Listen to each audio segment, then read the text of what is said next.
4 stars. This game is the reason I made the rating scale in the first place so I could give it the highest rating. A little backstory. Donkey Kama Video Games said the video game industry is dry, made his own publishing studio Big Mode, and put his decade-long silly little guy career on the line for only the best of games. And the son of a gun did it. He found the people to do it. Developed by Shared Memory. I don't know who these guys are. Animal Well supersedes and subverts the spirit of Metroidvanias at every turn. Put me in the Steam quote. Specifically, the non-combat focused subgenre Metroidvanias. There's no combat as you'd expect from games that emulate either Metroid or Castlevania. There's boss fights here. But it's against your smooth brain. And every time you slay your own stupidity, you acquire a shiny new wrinkle. There is no moment more wondrous than when your last functioning brain cell finally hits the corner of your skull and suddenly it all makes sense. Ponder an orb, the purest of gaming forms. You're stuck in a well, flooded with questions and answers. It's up to you to pick them apart. How do I get to the next room? What does this symbol on the wall mean? Why are you only showing the same room, Frost? Show some gameplay. Because while the game is essentially non-verbal, it never stops talking to you. It nudges you in the right direction and teaches you how to get the most out of your equipment so long as you're paying attention to the walls, the floors, the patterns, the critters. You'll be seeing clues in your own living room and eyeing your family suspiciously when they tell you it's time for dinner. Dinner? What do you mean by that? It teaches you how to tap into the wavelength at a calculated pace, so showing any more than the starting room jeopardizes the learning process. I recommend going in blind with a pen and a piece of paper. Lock yourself away, don't let anyone distract you.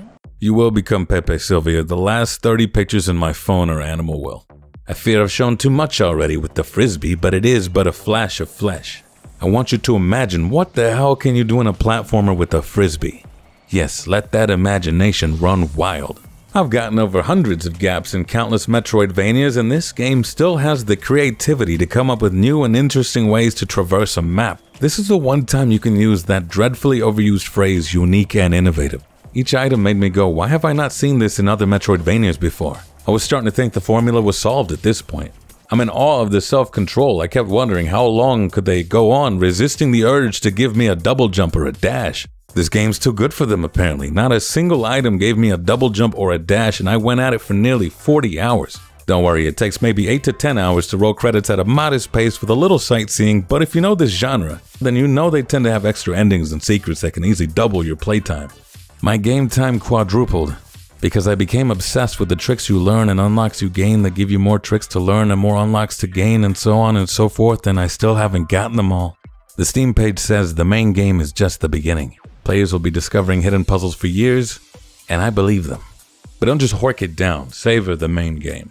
As I walk around, now fearless because everything feels familiar, I'm looking for that next clue that expands my understanding and makes me feel small again.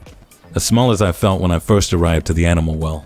I sincerely apologize, Hollow Knight fans. If you're looking for ability-gated progression and combat-focused action platforming, you're still going to be waiting for Silksong.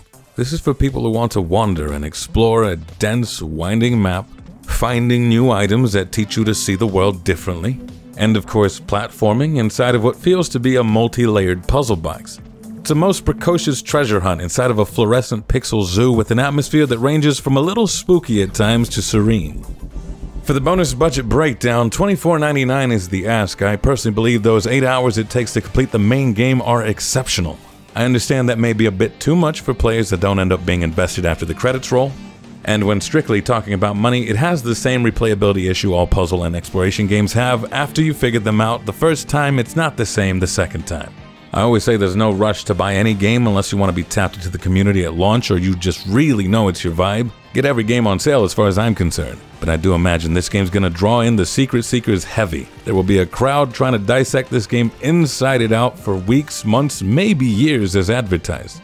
If you want to be a part of that conversation, get it now.